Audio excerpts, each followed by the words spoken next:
子咳嗽，家长心焦又心疼。一感冒就伴着咳嗽。小孩咳嗽究竟是什么惹的祸？小孩的咳嗽啊，特别是反复的咳嗽，跟吃有关系。一包代茶饮，3叶足浴方，能让宝宝快速止咳。不管是寒咳、热咳，其实都好用。云南白药提示您收看本期《中华医药》，吃出来的咳嗽。观众朋友您好，欢迎收看这期的《中华医药》。现在大家养孩子啊，都觉得不容易。这种不容易不是因为缺吃少穿，而是通常因为孩子的健康问题。如果一个家庭里边这孩子经常生病的话，那做家长的真的是能操碎了心。很多的家长通过微信平台问我们能不能针对一些常见的儿科疾病进行一些解读，比如说在日常生活当中应该注意些什么来避免孩子感冒发烧。但其实啊，这孩子的疾病啊，往往跟吃有着密切的关系。比如说咳嗽，很多啊都是吃出来的，这也是我们今天要讨论的话题。首先要欢迎今天来到我们演播室做客的2位专家。侯江红，河南省中医院儿科诊疗中心主任、主任医师，擅长中医中药调理小儿脾胃功能以及免疫功能紊乱引起的感冒、久咳、小儿哮喘、反复呼吸道感染和鼻炎。李伟，河南省中医院儿科诊疗中心主任医师，擅长中医中药调理小儿反复呼吸道感染、慢性咳嗽、哮喘等儿科疾病。欢迎2位。欢迎我们健康问诊团的嘉宾朋友们，欢迎大家。首先要请大家来看一个短片，这是我们的记者在制作这期节目之前去到了一家儿科门诊，记录了一些当时的情况，一起来看一看。早上7点半，家长们就带着孩子来这里候诊。大多数孩子是因为咳嗽，还有一些是长期反复咳嗽的老病号。来这里就诊的很多孩子都得过肺炎，因为肺炎已经住过3次院了，他现在才4岁半，总是没好彻底，然后稍微见点凉气，又重新开始了，吃点药，一副药没吃完，见轻了又开始了。一感冒就伴着咳嗽，然后现在都是有时候就觉得你还没有发现感冒的症状，他的咳嗽就先来了。我们那次住院时候传的最严重，就直接传的吐。我觉得人家孩子都挺好的，为什么我的孩子就老这样？就是正常反应下就直接给你就传开了，我根本就没有就措手不及，根本就没有那个啥预备，就这样。同样的食物，别人吃都没事，他吃了可能会有反应。觉得他吃的少，可能会多喂他一些，但是一喂就棘手。这么多的咳嗽，到底是什么原因引起的？2位专家给我们讲一讲，这么多的咳嗽到底是什么原因引起的？我见到一个3岁半的孩子，他每天呢只吃一种食物，他主食是什么呢？是奶粉、牛奶。我们通常要求的这个主食了，它变成了一种副食。另外呢，有些孩子呢属那个食肉动物，每天的主食主要以肉为主，或者鱼虾为主。那么类似这样的情况呢，我们都是认为呢，他的饮食有问题，就吃得过好或者吃得过细，这样呢会造成胃肠功能紊乱，胃肠功能紊乱呢，免疫功能呢就会出现紊乱，因此呢咳嗽呢就会反复的发生。就是我想问一下，给孩子吃什么样的食物算是过好，或者是说过细呢？比如说我刚才说那个3岁多的孩子，因为随着年龄的增长啊，孩子这个牛奶的摄入量啊应该越来越少，我们应该多吃一些粗纤维的食物。这是一种情况，就是食物的比较单一。那么另外一种呢，为了让孩子多吃点蔬菜水果，家长呢把蔬菜水果都打成汁儿，这样呢实际上把蔬菜水果里边的这个粗纤维的都去掉了。这样久而久之呢，实际上并不利于孩子肠胃功能的蠕动，因为我们肠胃呢需要很多粗纤维刺激它的蠕动，保持我们肠道的良好的一个功能状态。有的时候可能我们的妈妈和爸爸们会觉得把一些东西打碎了以后给孩子吃，好像更多关爱在里面。听完这个侯主任讲了以后，这就是过细。有过这个孩子咳嗽经历的父母可能会知道，孩子咳嗽到了秋冬季节的时候，可能是咳嗽的一个高发期。但是我们为什么会选择在这样的夏季做这样一期节目，其实是有原因的。我们请侯主任给我们讲一讲。孩子的咳嗽1年4季都发生，但是呢，秋冬季节和早春季节它发生率比较高一些。那为什么在夏天给大家做这个咳嗽呢？第一个呢，这个很多了这个孩子的咳嗽了，特别是反复的咳嗽，我们通常在夏天调理孩子的体质，重建孩子的免疫平衡可能是更容易一些，减少这个冬季咳嗽的发生。比如我们大家很熟悉的冬病夏治，其实就这么个一个道理。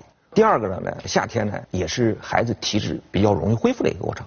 比如说我们秋冬季节或者早春，咳嗽反反复复到现在还剩那么一点儿，老是不好。那么在夏天呢，我们注意很多问题，或者给孩子做一些体质上的调理，可能对咳嗽的这彻底康复更有利一些。第三呢，特别是冰激凌，大家都老是吃这些凉东西，最容易伤及脾胃，脾胃功能差了，免疫功能就差。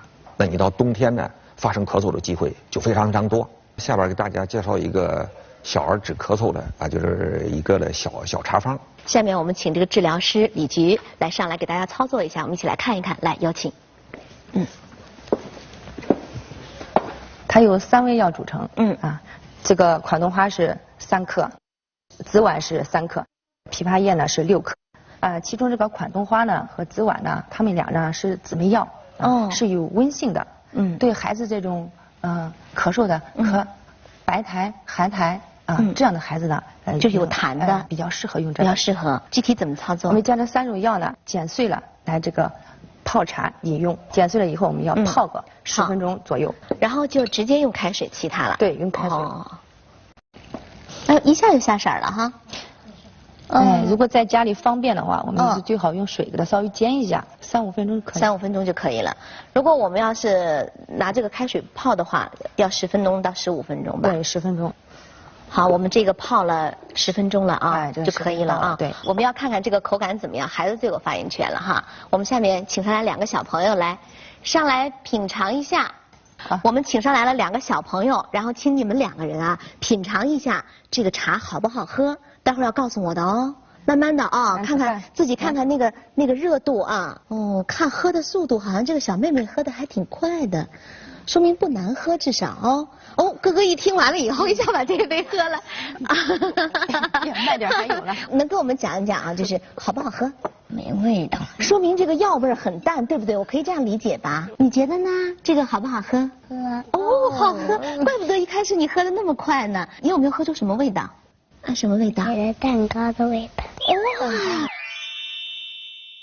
我们这里面有一些刚才就是那个药茶我们请我们这个嘉宾朋友来品尝一下，你们觉得这个口感怎么样？刚2个小朋友都已经讲过了，你们这样品尝了以后，可能心里就有数了哈，将来给孩子。这个里边有没有加糖啊？为什么能喝出一点甜味来？大家之所以吃出甜味来，是因为我们这3味药呢都是秘制的，经过炮制的，所以它有蜂蜜的这些香味儿。我也尝了一下，确实好像它的药味并不是很浓，而且有一种甜香的味道。我们看制作过程的时候，并没有加糖但是这3味药都是制过的，是吧？为什么要这样做呢？因为这药呢，生药秘制了以后呢，它会加强了宣肺止咳的作用，另外呢，口感呢也会变得更好一些。如果孩子咳嗽的厉害了，我们煮一煮，让孩子少量的、频繁的服用，那么能达到这个紧急缓解咳嗽的作用。那如果有一个问题了，就如果有些孩子就是不喜欢喝这个代茶饮怎么办？他有时候他见深的颜色了，他不愿意喝，那我们怎么办呢？如果孩子紧急咳嗽特别是晚上咳嗽比较厉害，有时候晚上孩子咳嗽了一整夜，咳嗽了孩子睡不好觉，那么我们家长呢半夜看医生也不是很方便，怎么办？我们可以在孩子睡前呢给孩子泡个热水脚，加上我们的中药药方，这样呢往往对我们的紧急的咳嗽呢有一定的缓解作用。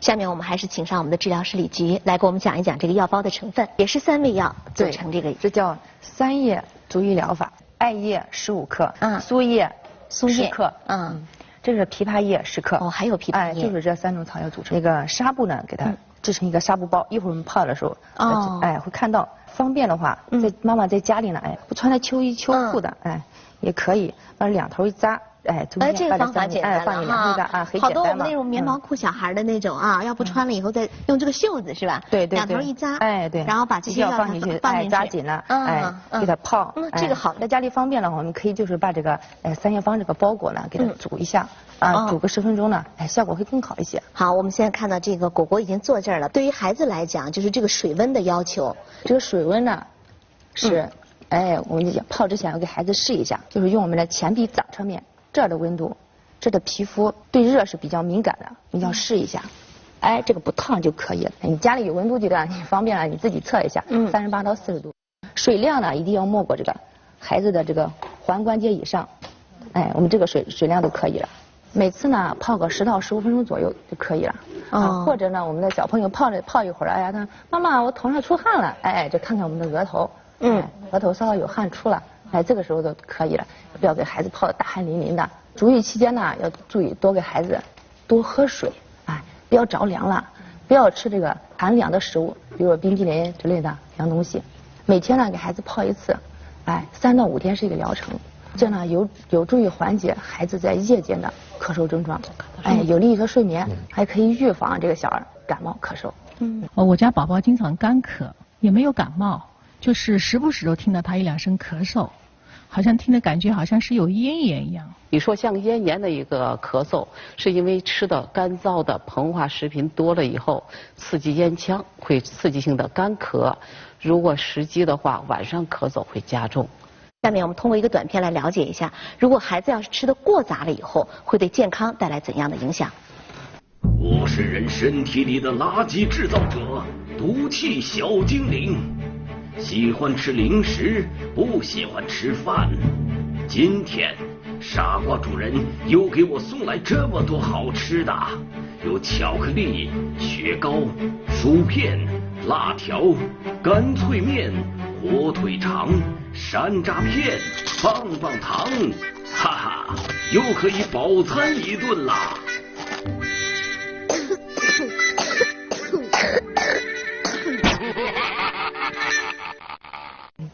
看完了这个短片，我估计家长可能都有点那个感受，就是有的时候是不愿意给的，因为知道孩子吃了过多的一些东西了之后，可能会对他的健康有损的。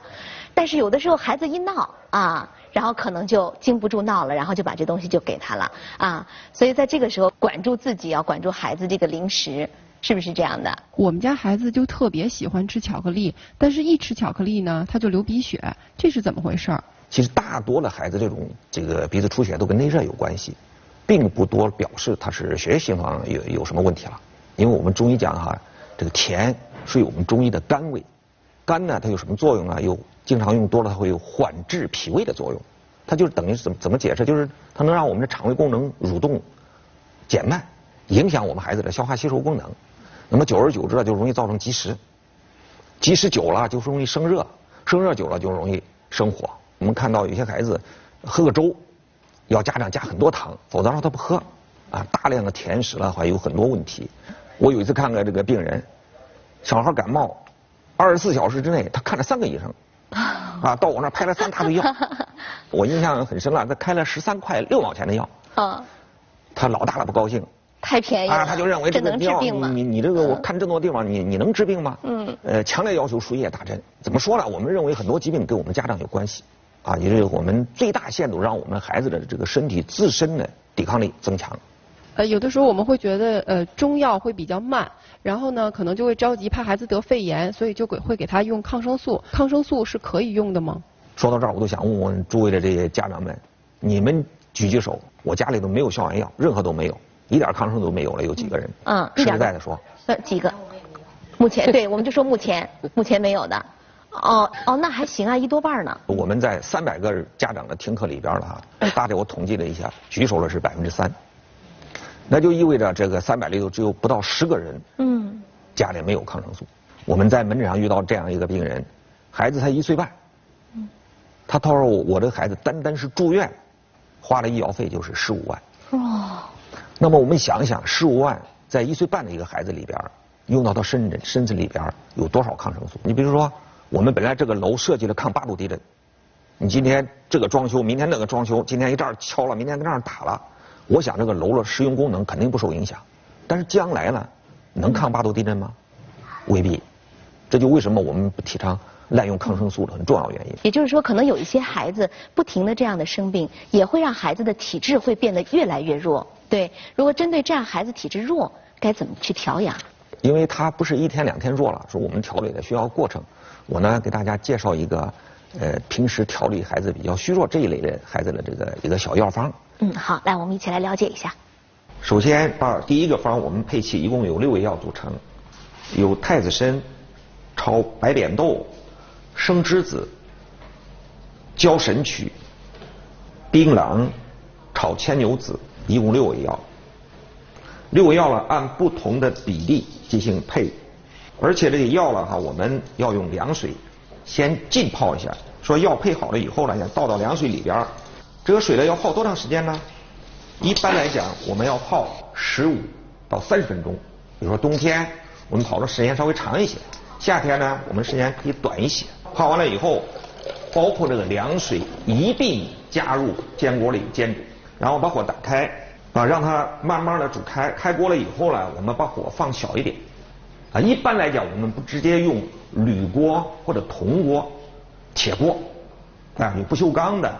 或者是这个我们直接用砂锅就可以了。15分钟以后呢，我再建议大家呢再焖泡一会儿，给增加这个药液里边的有效浓度。一般的我们中药呢需要煎2次，完了混到一起，然后大家孩子再分开喝，这是一种方法。另外一种方法还可以什么呢？我们喝1次煎1次。比如说我们大孩子3岁以上，煎出来以后，每一顿呢大概我们再喝的6到80毫升。再小的小孩呢，我们可以30-40毫升。那么在1岁以下的孩子呢，10毫升或者20毫升就可以了。一般来讲，每天呢服了2到3次。这种调理呢，也不是要求你们每天都要吃药。比如说我们孩子这段来这些亚健康症状很多，那么我们每周呢可以服4到5天，休息个2到3天。那么这个方呢，主要是益气健脾、消湿清热的作用。作为家长朋友，怎么来判断自己的孩子是这一类体质的呢？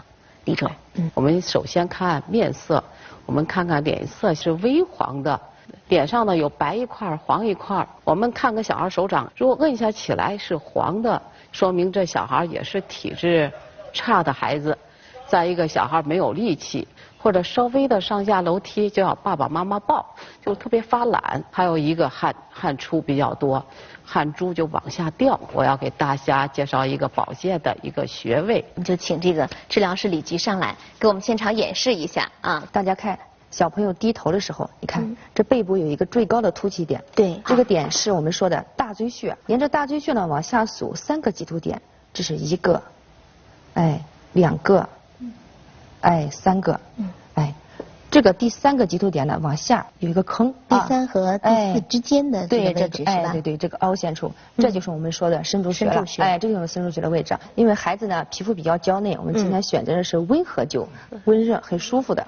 这个距离皮肤呢是2到3厘米，因为孩子呢爱动是吗？我们一定要注意这个距离。哦，就是说在给小孩灸的时候，可能更要注意到他的高度。孩子呢坐在这里也可以，有的在家里愿意趴到床上也可以。来告诉我果果，现在有感觉吗？有点热热的感觉，热热的感觉哦。微热。我们现在看，其实它的高度还是挺高的啊，已经感觉到热的感觉了，是吧？这个热的感觉你觉得舒服不舒服？算舒服。哦，算舒服。灸一会儿呢，这个我们要谈一下这个艾灰。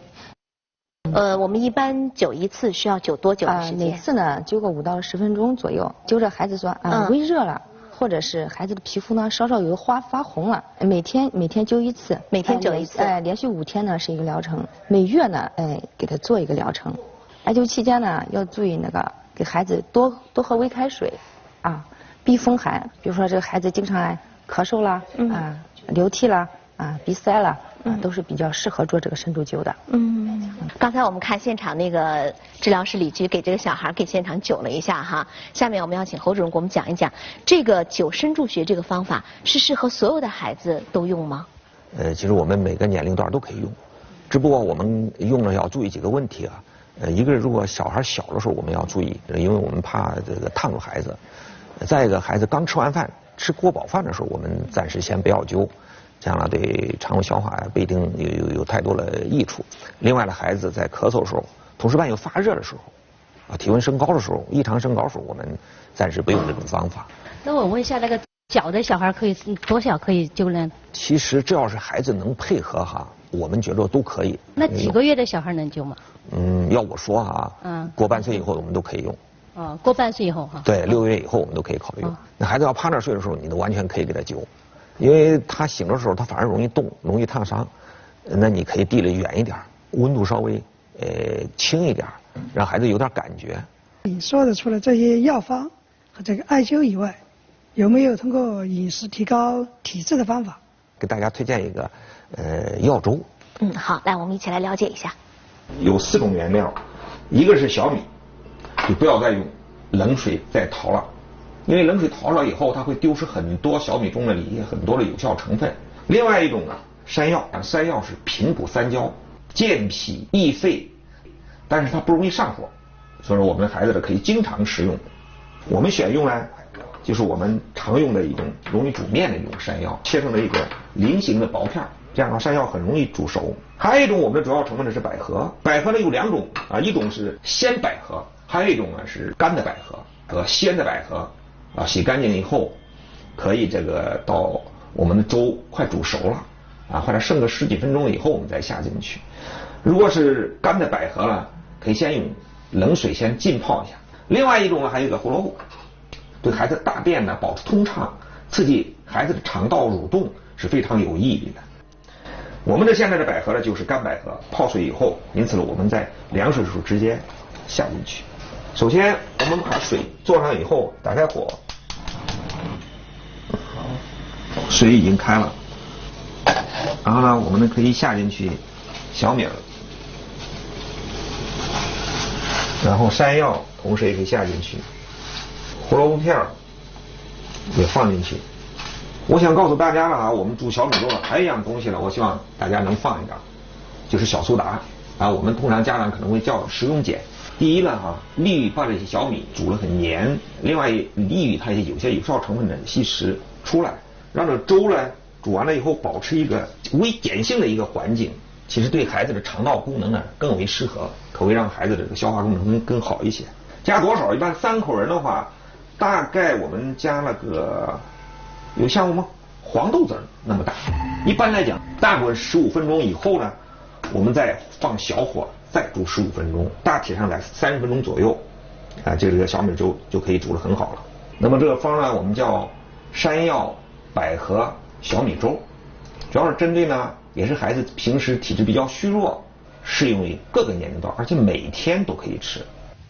确实，这个粥是适合各个年龄段的人，而我们都知道粥是很养人的。我们也会看到一些这样的情形，就小孩子不爱吃饭的人很多。但是我有一个朋友的孩子恰恰相反，这个孩子胃口特别的好，就是你给他什么他都吃特别香，而且好像胃口还特别的大啊，能吃很多的东西。但就是有一个问题，会经常积食。这样的孩子怎么办？比如我们先说吃的多，那么孩子可能长得特别胖，那么这种孩子也是肠胃的过度运化吸收造成的。这个负担过重了，肠胃功能紊乱了，他就免疫力低下。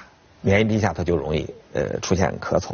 除了我们饮食上一些注意事项以外呢，我呢给大家推荐一个简单的摩腹的方法。实际上简单就是揉揉肚子，给孩子揉揉肚子，利于孩子的消化。好，下面我们请这个小朋友给我们配合一下，来给我们教一教摩腹。首先呢，我们让孩子呢平躺在床上，抱搂腹部，或者是冬天特别冷的时候，我们的手呢要提前用热水洗一下，这样接触孩子的皮肤呢比较舒服。或者隔着一层秋衣也可以，用这个手指的指腹，或者手掌掌面紧贴皮肤。开始呢由慢到快，由轻到重，顺时针顺时针泻法。什么情况下用泻法，什么情况下用补法呢？比如说孩子呢现在咳嗽比较明显啊，大便秘结、腹胀、积滞，这个时候呢我们孩子用泻法。还有一种情况是孩子现在拉肚子，这个时候呢我们要用补法，逆时针这样揉，什么程度合适呢？揉着揉着，有的孩子我想尿尿，有尿意了，或者还揉着揉着孩子放屁了，排气了，这个时候呢就可以了。健脾和胃，帮助消化，提高免疫力的效果。就您刚才给我们推荐了这个摩腹的方法，可以消食。除了这个方法之外，还有什么其他的方法吗？有些孩子的这个积食体质特别明显，不能单单有摩腹能解决问题了。我们给大家可以推荐一个治疗积食的这个小药方。这种积食的症状特别明显的，很少有孩子超过48小时，它是各种病可能就会出来了，比如说发热呀，积食了很多症状啊，甚至咳嗽的加重啊，有可能发生啊。好，我们一起来看一个短片，了解一下。这个小药方呢，一共由5味药组成，一个是呢茯苓，我们用10克。第2味药呢是炒麦芽，那这个呢也是用10克。第3味药呢槟榔，我们也用10克。第4味药叫栀壳，栀壳呢我们用6克。最后一药是栀子，栀子呢我们用8克，放到这冷水里边浸泡呢15到30分钟。那么浸泡完了我们再煎煮。这一副药一天呢煎3次，我们可以喝3次。这个小处方主要是用也是针对一些容易积食的孩子。我们家长可能会告诉你，我的孩子特别容易积食，也是很容易得感冒啊、咳嗽啊、哮喘啊等等，因为他的口气来源于他的肠胃，这个肠胃的发酵异常产生的这种臭味的，这是最典型的一个特点。那么另外一个特点呢，肚子胀，敲着肚子鼓鼓的，有时候孩子可能喊着肚子不太舒服。另外呢，孩子呢晚上睡觉翻来翻去了，频繁的磨牙，大便特别的黏腻这一类孩子呢，我们用这个小方起到一个消食导滞清热的作用。你好，侯主任，我想问一下，就是那个我们家小孩老爱喝酸奶，但是一次喝好几瓶。那个老人呢，他觉得喝酸奶会促进消化，但是我觉得喝多了不太好。您看他是喝多了好还是喝少了好？这个孩子喜欢喝酸奶，这是个普遍现象。有些家长呢觉得这个酸奶利于消化，富有营养，说整箱的给孩子买回家让孩子喝，孩子呢连续喝几瓶，饭也不怎么吃了。酸奶呢我有助于消化，这是对的。如果少量了喝点酸奶利于消化吸收，但是过量了这就不行了。过量呢是不光是酸奶，这酸性的比如说水果，山楂、草莓，还有樱桃、橘子、菠萝、西红柿等这些酸性比较强的一些食物，那么吃多了都不好。一个是酸性东西吃多了会改变孩子的体内的酸碱平衡反而呢影响孩子的消化功能，引起肠胃功能的紊乱，所以说进而呢引起咳嗽。为什么？你看看有些孩子咳嗽了本来轻了，参加个家长的这个婚宴或者什么这个类似这样的一个聚餐活动，一喝饮料回去孩子又咳嗽了，甚至第2天又厉害了。那么另外呢还有一种情况呢，就是过酸的东西久了会容易让孩子上火，上火了以后就生热这个呢也会出现问题。更有甚呢，有些家长一看上火了，那好办了，那我给他吃点清热泻火的药，说经常买一些非处方的清热泻火的药。虽然你清热了，但是这泻火的药在我们中医来讲它都是有一些这个苦寒的药物，而苦寒的药物呢，它对这个肠胃功能它有不良的影响。在孩子上火了，我们都可以用一些，但是你经常用多了，特别是有些孩子是脾胃比较虚弱的时候，苦寒是伤脾胃的。所以说这些凉的药、酸的药我们都要注意。我们家孩子特别容易爱上火，每隔一段时间就要咳嗽一次，特别是晚上凌晨的时候咳得特别厉害。我不知道他为什么火会这么大，有什么办法能够让他的火小一些吗？第一个，我认为孩子不要吃过多的这高蛋白、高脂肪的一些食物我们中医就叫高粱厚味，类似这样的食物我们不要吃太多，这是第一个。另外，膨化食品煎炸的食物或者这些干果一类的东西，那么类似这样的东西都特别容易上火的，我们少吃。那么第二个呢，我们要多喝水，因为我们知道孩子这个水了通过尿液是排除体内垃圾很重要的一种方式。家长特别容易给他吃的一些功能化食品，比如保健食品或者我们中药的一些补药我们经常遇到这个家长就是说，侯医生，这个我们弄了很多虫草，那么孩子体质很弱，能不能经常吃？甚至有些保健药是国外进口的，那些我也看不懂是什么药，或者怎么有什么好处如果是这些药是能解决孩子的很多问题了，那我们就简单了其实这些大量的补品这些药，我们不要给孩子随意的这个使用。你看有些家长给孩子的这个身体没补好，给孩子的这个性早熟给补上去了，小胡子出来了这有所以说就大量滥用这些补品的很重要的方式。我们最大限度的从饮食中去获取其实我再给大家推荐一种这个饮食的一种方法经常吃这些东西的话，可以让孩子的这个火气呢小一点，也是一道粥。好，我们一起来看一下它的制作方法。我们叫山药杏仁糯米粥主要是针对孩子的咳嗽偏热的，比如说咳嗽、痰黄、痰稠，或者是小孩平时内热比较大而伴有咳嗽的。第一个糯米量了多少呢？比如我们3口之家，我们比如说用100克，还有一个生薏米，用多少量呢？跟我们的糯米呢，一般来讲是1/5。生薏仁因为特别硬，不太好煮，用水泡一下，一般泡6个小时左右。泡完了以后呢，还可以捣碎。如果是再小的小孩还觉得颗粒有点硬，那么我们可以煮成水。煮成水之后把生米捞出来，然后用那个水的再煮其他的东西。杏仁杏仁呢有2种杏仁，一个是苦杏仁，一个甜杏仁。苦杏仁我们主要是用于药用，说我们一般的孩子呢不宜长期使用，而甜杏仁呢就没问题了。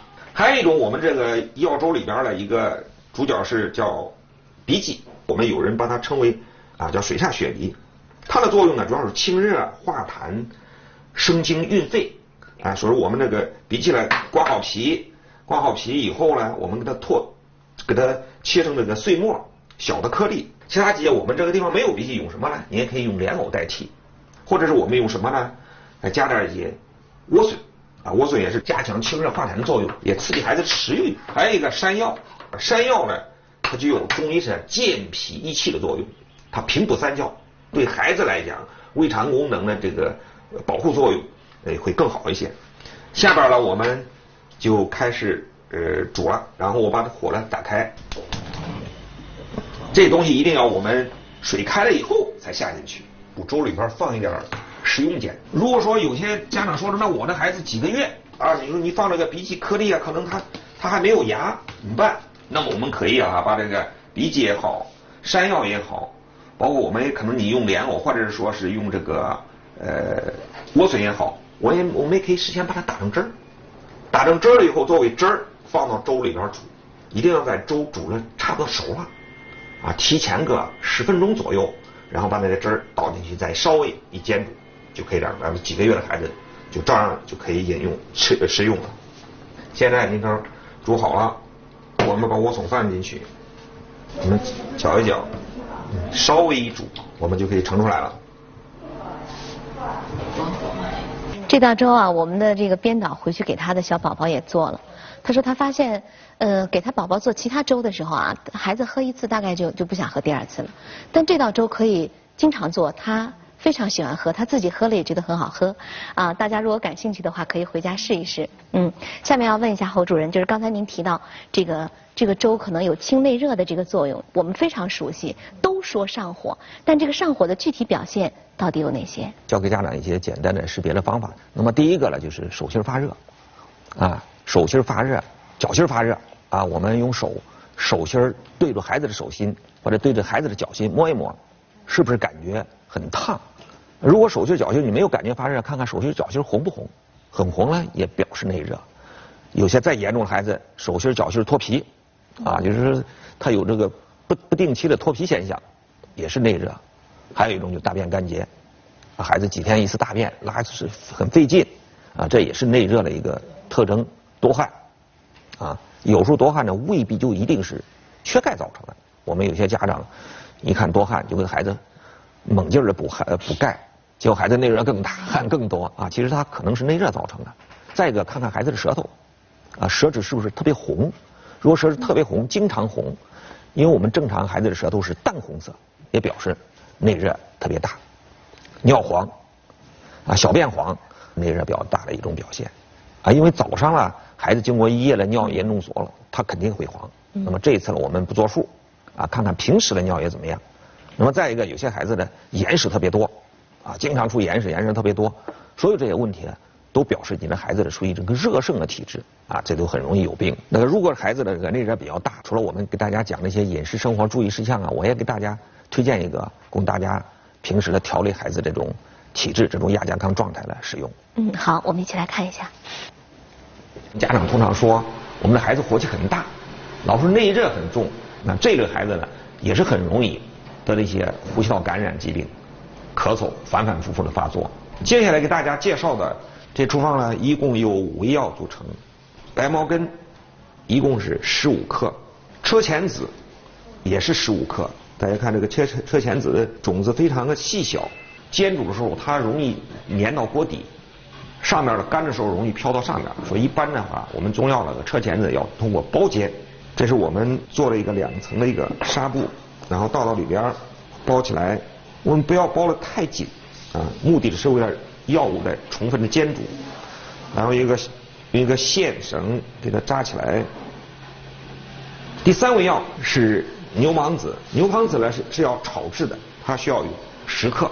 第4味药呢是生大黄，一般用3克就够了。大黄呢，如果是这个大黄的块径比较大，我们可以给它夹碎。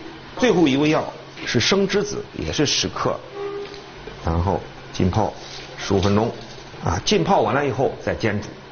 煎煮的时间呢，我们也仍然煎煮15分钟。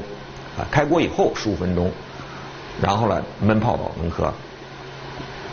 那这处方呢，主要是用于那个小孩这个平时呢内热比较大，调理孩子体质、预防咳嗽的一个小处方。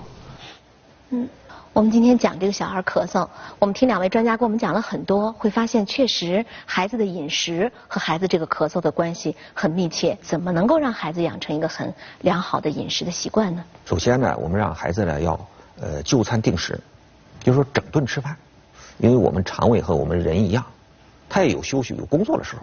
就餐的时候呢，时间呢不宜太长，我们孩子让每一次吃饭时间呢，我们大体上控制在30分钟左右就一定要结束。不要我们孩子这吃一顿饭，然后1个小时，孩子这院里玩的满头大汗，家长叫回来直接拎到饭桌前了，这肯定不好。那么还有一种情况就是早餐，早餐孩子起床和吃饭之间呢，我们一般要大于20分钟时间。有时候家长为了让孩子多睡一会儿，叫不起来，饭准备好了，连筷子都摆上了，迷迷糊糊给孩子从被窝拎出来就坐饭桌上了。这孩子迷迷糊糊也就像我们的发动机一样。整个我们发动机时候完全没有启动状态，我们要有个怠速过程。我们经常，特别是急着上班送孩子到幼儿园的家长，我们经常会遇到这种情况：孩子迷迷糊糊吃不进去饭，家长着急，实在不行了我就喂，赶快塞碗，快到点了，快让孩子吃。孩子喂了，勉强吃到肚里头了，稍微小心都吐出来了。或者孩子不怎么想吃，家长不愿意就吵，实在不行了揍2顿，一揍孩子一哭一闹，本来吃了2口饭又吐出来了。那么另外的话，我们让孩子专一的吃饭，吃着饭看着电视讲着故事玩着游戏，这个都不太好，这样的话反而利于孩子的这个消化吸收功能，保持孩子在就餐的时候有一个安静愉悦的环境，不要勉强孩子吃饭。我请问一下侯主任，就我们家小孩一咳嗽，然后全家人都一块咳嗽了，就是这种情况，你说怎么办呢？其实呢，这种情况呢，我们在特别是经常反复咳嗽。今天吃完药好一点，明天又加重，这类似的咳嗽，我们后来发现一个现象，通过调理呢，没有效的解决问题。后来我们一追问就发现呢，这孩子所处的这个家庭环境里边，很多人咳嗽。其实我们大家知道，咳嗽其实可以是交叉感染的。你家里头这么多人都在咳嗽，那孩子的咳嗽肯定都不容易好。我们呢，一般来讲会全家都要同时治疗。我呢给大家推荐一个中药预防这种周边群体这种咳嗽。也包括一些幼儿园的一个药方。我们来看一看：苏叶15克，桔梗15克，黄芩15克。家长们注意主要是针对成人的一个剂量。关键是孩子用的时候怎么用？成人呢，我们煎完了以后煎一次喝一次。这一副药呢，我们一天一般煎3次，喝3次。成人呢，我们每次呢200毫升左右。那么孩子呢，特别是3岁以上的孩子呢，我们可以稍微少一些，比如说50到100毫升，能喝了让他喝100毫升，不能喝了50毫升也可以。如果3岁以下的孩子呢，可以20到30毫升，这样的话量少一点。全家可以一起来用来预防。我们今天讲这个小儿咳嗽，我们知道说孩子如果咳嗽的话，会影响孩子的睡眠。刚才我们还讲了，如果是吃的不对的话，也会影响孩子的睡眠可见这个睡眠对孩子长身体有多么的重要下面呢，我们还是要请上我们这个治疗师李菊老师来给我们教一个按摩的方法，有助于孩子的睡眠。第一个呢是揉迎香穴。我们来找一下迎香穴的位置，在面部这个鼻翼的2侧，旁开0.1寸，这个鼻垂沟中这个位置，这个是治疗我们鼻塞、流涕，预防感冒的。左右揉也可以，这样画圈揉也可以。每次呢揉个1到3分钟。1到3分钟。每天做个2、3次，经常揉一揉，还可以预防这个对，预防上呼吸道感染。哎，第二个穴位呢是四神聪穴。四神聪，在头顶部。哎，就这样。这个百会穴的前后左右各一寸。首先呢，我们要先找一下这个百会穴的位置，在这个头顶部这个两耳尖，两耳尖的连线这个中点。那个四神聪呢，在这个它的前后左右是吧？哎，后左右对。哎，先揉左右两边的两个。然后这样的话，在前后揉。一般是多少次？或者是多少分钟？也是每次揉个3分钟。3分钟啊。也是每天那个做个2、3次。孩子在睡觉前呢，可以加强一次。在睡前做一次呢，有利于这安神益智。醒脑开窍。